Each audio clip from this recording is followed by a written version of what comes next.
इमरान खान साहब रिहा होने वाले हैं पब्लिक को ठंडा रखने के लिए, तहरीक का मोमेंटम तोड़ने के लिए कि पब्लिक जो है वो ठंडी हो जाए और इमरान खान साहब की रिहाई की खबरें फैलाई जाए, मुज़ाकरात की खबरें फैलाई जाए, बातचीत की खबरें फैलाई जाए, बैकडोर चैनल्स की खबरें फैलाई जाए। ये ट्रक की बत्ती है, ये बहुत सारे लोग अब यही कह रहे हैं।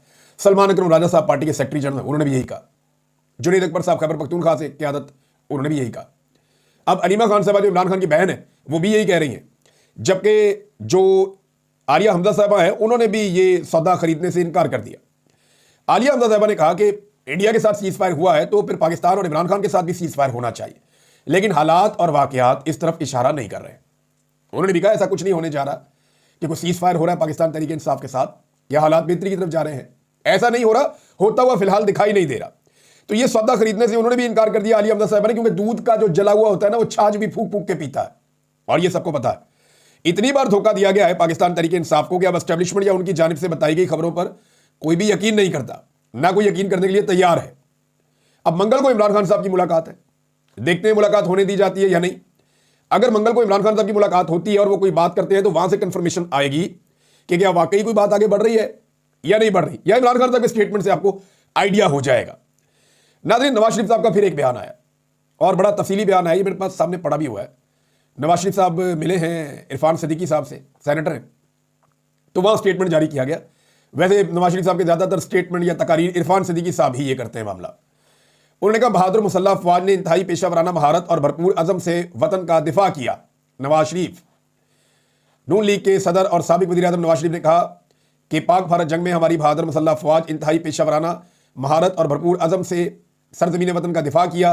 बड़ा लंबा स्टेटमेंट है, पार्लियामेंट का किरदार है, फिर मीडिया का किरदार है, और कौमी सलामती के लिए हर किस्म की सियासी तकसीम भुलाकर एक आवाज़ में बोलना खुशाइंद है। 24 करोड़ अवाम के जज्बात की तर्जुमानी करते हुए अपनी बहादुर मुसल्लह अफवाज का हौसला बढ़ाया अवाम के नुमाइंदों ने। ये नीचे करते करते मियाँ साहब का सारा स्टेटमेंट खत्म हो गया। मैं ढूंढ रहा था, ना लफ्ज़ है मोदी का, ना लफ्ज़ है RSS का, ना लफ्ज़ है भारत दुश्मन का, ये इस्तेमाल ही नहीं किया मियाँ नवाज शरीफ ने। अंदाजा करें आप, यानी दोस्त होना तो मियाँ नवाज शरीफ जैसा हो। इस जैसा दोस्त किस्मत वालों को मिलता है, ऐसा यार रोज नहीं मिलता। जिस वक्त पूरी कौम नरेंद्र मोदी और भारतीय फोर्सेस के ऊपर चढ़ी हुई थी और उन पर तनकीद कर रही थी, उनके ऊपर मीम्स बन रहे थे, उनका मजाक बन रहा था, तो उसका दोस्त नवाज शरीफ मैदान में आता है और वो कहता है नहीं, मेरी मीम्स बनाओ, मेरा मजाक उड़ाओ, मेरे दोस्त को मत छेड़ो। यह है दोस्ती, यह है ताल्लुक निभाना। अगर इसमें कोई जानता है तो शरीफ खानदान जानता है। ना इनसे बेहतर किसी को दोस्ती करनी आती है, ना ताल्लुक निभाना आता है। सिर्फ सामने वाला बंदा ताकतवर होना चाहिए, तगड़ा होना चाहिए, हुकूमत और इक्तदार में होना चाहिए। जैसा कि नरेंद्र मोदी, मियाँ साहब ने मोदी का मजाक उड़ाने वालों को दावत दी कि यार मेरा मजाक उड़ा लो, मेरे दोस्त को कुछ ना कहो, मुझ पर मीम्स बना लो, मेरे दोस्त पर मीम्स मत बनाओ, मुझे मारो, मेरे दोस्त को मत मारो। ये भारत को और मोदी को नवाज शरीफ साहब ने कुर्बानी दी है और ये कुर्बानी तारीख में याद रखी जाएगी। ये भुलाई जाने वाली कोई छोटी कुर्बानी नहीं है।